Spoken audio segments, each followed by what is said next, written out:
गुजरातचे मुख्यमंत्री आणि आजचे प्रमुख वक्ते श्री नरेंद्र मोदीजी, आपल्या राज्याच्या विधान परिषदेचे विरोधी पक्षनेते माननीय श्री विनोद तावडे, श्रीमती रेखा महाजन, विनय सहस्त्रबुद्धे, रवींद्र साठे, जयंत महाळगे आणि या कार्यक्रमाला उपस्थित असलेल्या बंधू आणि भगिनींनो, मी महाळगी प्रबोधिनीचा अध्यक्ष म्हणून जेवढे लोक आज हॉलमध्ये तेवढेच बाहेर आहेत, सगळ्यांना मी खुर्ची देऊ शकलो नाही याबद्दल मी पहिल्यांदा तुमची क्षमा मागतो.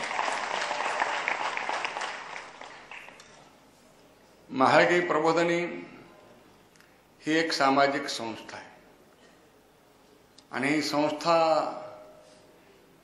निर्माण करण्याचं, तिला मूर्त रूप देण्याचं काम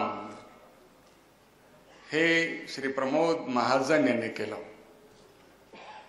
त्यांची भावना होती आणि ती भावना त्यांनी कृतीत उतरवली की कुठल्याही कार्यकर्त्याला यशस्वीपणाने कार्य करायचं असेल तर तो कार्यकर्ता प्रशिक्षित असला तर तो अधिकपणाने प्रभावी काम करू शकतो, अधिक जनतेची सेवा करू शकतो, ही त्यांची भावना होती. पण असं प्रशिक्षण देणारी संस्था त्याने उभी केली आणि त्या संस्थेला महाळगींचं नाव दिलं, रामभाऊ महाळगींचं. ते यासाठी की रामभाऊ महाळगी हे एक आदर्श असे लोकप्रतिनिधी होते. महाळगींच्या बरोबर काही काळ काम करण्याची संधी एक कार्यकर्ता म्हणून मी पुण्यात शिक्षण घेत असतानाच मला मिळाली. ते कुठेही एक मिनिट सुद्धा कार्यक्रमाला लेट जात नसत. महाळगींचा संस्कार माझ्यावर झालेला नाही म्हणून तुम्ही हसताय, मला कळलं. एवढंच नाही तर आपण वेळेवर न गोष्टी करणं हा वेळेचा आणि आपल्या जीवनामध्ये आपण अपहार केला अशी अपराधीपणाची भावना माझ्या मनात होती, अशी त्यांची भावना होती. त्यामुळे वेळेचं नियोजन आणि दुसरं लोकप्रतिनिधी हा लोकशाहीमध्ये लोकांना उत्तरदायी आहे, अन्सरेबल आहे, हे मांडणारे अनेक लोकप्रतिनिधी आहेत. पण अधिवेशन झालं आणि दरवर्षी आपल्या कामाचा अहवाल जनतेला सादर करणारे एकमेव लोकप्रतिनिधी रामभाऊ महाळगी होते.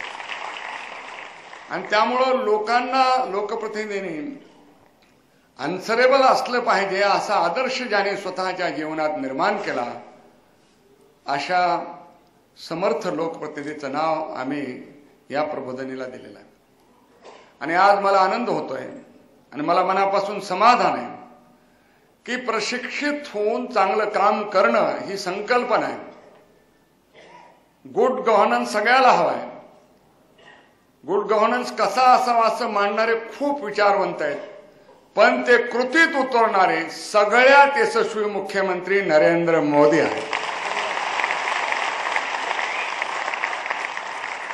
असं एक आदर्श मुख्यमंत्री म्हणून काम करणारे श्री नरेंद्र मोदी यांना आम्ही आज गुड गव्हर्नन्स वरती भाषण देण्यासाठी निमंत्रित दिलं आणि त्याने ते निमंत्रण स्वीकारलं. याच्याबद्दल मी त्यांचे आभार मानतो. खरं म्हणजे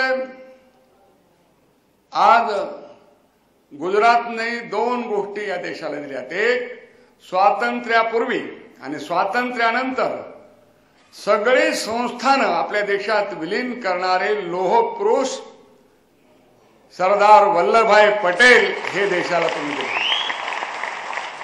आणि आज गुजरातने नरेंद्र मोदी सरकार समर्थ विकास पुरुष या देशाला दिलेला आहे.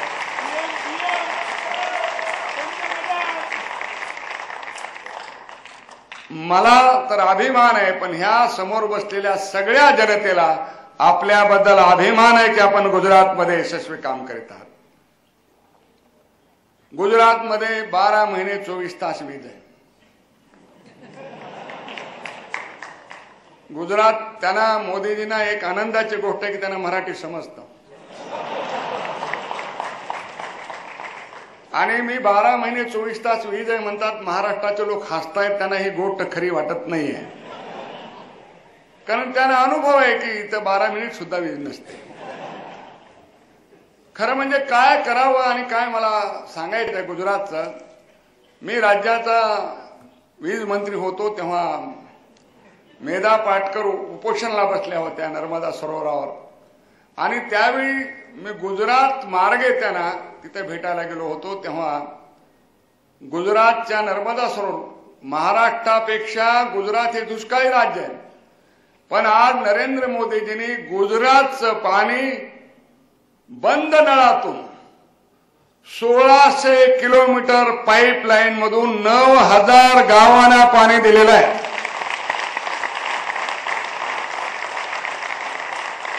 त्यामुळं दुष्काळ हा कपाळावर लिहिला होता, पण मोदीजींनी कर्तृत्वाने गुजरातच्या कपाळावरला दुष्काळ हा शब्द मिटवून टाकलेला आहे. 1600 किलोमीटर बंद पाईपलाईन मधून, ज्याच्यामधून माणूस सुद्धा चालू शकतो एवढे मोठ्या पाईपलाईन. मी काही वेळा ते काम पाहिलेलं आहे. आता आमच्या इथं आम्ही कृष्णेचं पाणी 10 किलोमीटर सुद्धा नेऊ शकलो नाही. आणि त्यासाठी मोदीजी तुम्ही सांगा की गुजरातमध्ये 1600 किलोमीटर पाईपलाईन नेण्यासाठी किती खर्च आला.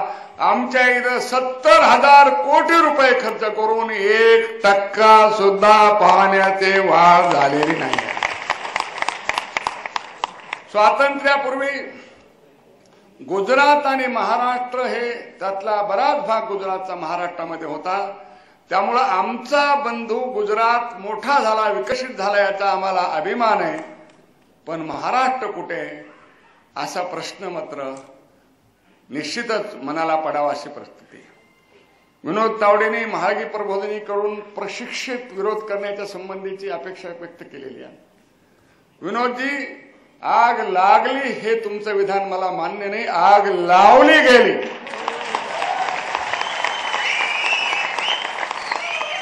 आणि आग कुणी लावली हे शेंबड्या पोराला विचारा. कुणी लावली आग सांगा.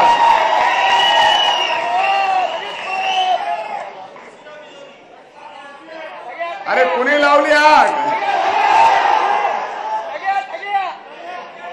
आता ह्यांना महागी प्रबोधिनी प्रशिक्षित केलेलं नाही. आणि आज 3 मजल्यावर लागली. वीज मंत्रालय, पाटबंधारे मंत्रालय,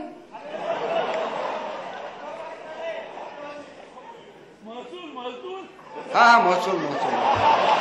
मला वाटलं विसरला असताल तुम्ही. आणि त्यामुळं ही आग लागलेली नाही, ही आग लावलेली आहे. जे आपलं मंत्रालय सुरक्षित ठेवू शकत नाही ते कसलं गुड गव्हर्नन्स देणार आहे. आता ह्या सरकारच्या वागण्याची परिसीमा झालेली हे त्याचं व्यासपीठ नाहीये. आणि त्यामुळं सरकारचं जर डोकं बिघडलं तर त्याला घरी कसं पाठवावं हे महागी प्रबोधिनीच्या अध्यक्षांनी 1995 साली हे घडवून दाखवलेलं आहे. आणि आता महागी प्रबोधिनीचेच एक विरोधी पक्षनेते तिथं आहेत, एकनाथराव खडसे आहेत. नक्कीच ते प्रभावीपणाने मांडतील असा मला विश्वास आहे. गुजरातचा विकास झालेला आहे, त्याबद्दल मला आनंद आहे. पण मला सगळ्यात जास्त आनंद ह्याच्याबद्दल आहे की शेतीचा विकास देशाचा, आपल्या राज्याचा 2.2 पासून विकासाचा दर 2 ते 4%. आणि गुजरातने मोदीजीच्या नेतृत्वाखाली गुजरातच्या शेतीच्या विकासाचा दर 14%. एकेकाळी महाराष्ट्र हे कापूस उत्पादनामध्ये पहिल्या क्रमांकाचं राज्य होतं. आता गुजरात हे पहिल्या क्रमांकाचं राज्य आहे. आणि गुजरात मधून मोठ्या प्रमाणावर सूत आज एक्सपोर्ट होत आहे. त्यामुळे गुजरात राज्य श्रीमंत होण्यात आज शेतीचा विकास हे सुद्धा महत्वाचं आहे. आज गुजरातचा शेतकरी आत्महत्या करत नाही. ही परिस्थिती त्यांनी निर्माण केलेली. मला सांगितलं की चांगलं सरकार दिलं तर विकास होऊ शकतो, ह्याचं मूर्तिमंत उदाहरण गुजरात आहे. पण मोदीजी गुजरातचा विकास आपण यशस्वीपणाने केलाय. पण माझ्या सरकारला आणि लोकांना असं वाटतंय की देशाचाही असाच विकास झाला पाहिजे.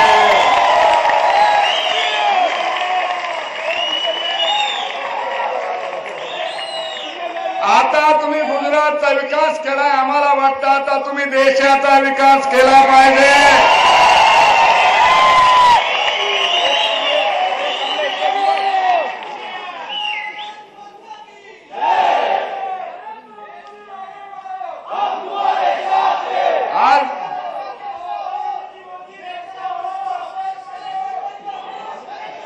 आज देशाची आर्थिक अवस्था, देशाची राजकीय परिस्थिती, आज पूर्ण देश भ्रष्टाचाराने वेढला गेलेला आहे. आणि अशा वेळी गुजरातमध्ये ते तुम्ही विकासाचं मॉडेल यशस्वी केलं, असंच देशात तुम्ही यशस्वी करावं अशी आमची अपेक्षा आहे. मोदीजी, तुम्हाला आम्ही इथं लोकमान्य टिळकांची पगडी घातलेली आहे. त्याला इथं पुणेरी पगडी म्हणतात. आणि ही तुमच्या डोक्यावर घातलेली आहे. लोकमान्य टिळक हे स्वराज्य माझा जन्मसिद्ध अधिकार आहे म्हणून लढले. कालांतराने या देशाला स्वातंत्र्य मिळालं. मला वाटतं आता स्वराज्य आलं, पण सुराज्य आलेलं नाही. मला वाटतं तुम्ही सुराज्य आमचा जन्मसिद्ध अधिकार आहे यासाठी तुम्ही लढा.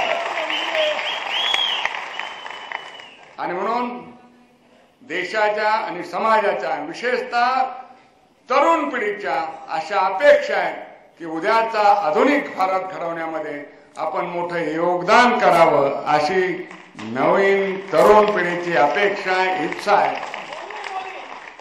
आणि म्हणून ह्या ज्या लोकांच्या भावना आहेत त्या आपल्यापर्यंत पोहोचवण्याचं काम केलं. अमेरिकेमधून टाइम्स नावाचं एक मासिक निघतं आणि त्या टाइम्स मासिक मध्ये आत्ताचा जो अंक निघालाय त्याच्यामध्ये म्हटलंय, आपल्या पंतप्रधानाबद्दल म्हटलंय, अंडर अचिव्हमेंट, म्हणजे हे पंतप्रधान लोकांच्या अपेक्षा यशस्वी करू शकले नाहीत असं आजच्या पंतप्रधान मनमोहन सिंग बद्दल म्हटलेलं आहे. की अंडर अचिव्हमेंट म्हणजे त्यांच्या अपेक्षा पूर्ण करू शकले नाहीत हे प्रधानमंत्री. आणि असाच टाइम्सच्या टाइम्सनी आपल्यावर अंक काढला होता आणि त्याच्यात लिहिलं होतं, Modi means investment, Modi means business. आणि आपल्या मराठी शब्दात म्हणायचं तर मोदी म्हणजे कार्यसम्राट. पण हे कार्यसम्राट, साखर सम्राट चांगला शब्द नाही.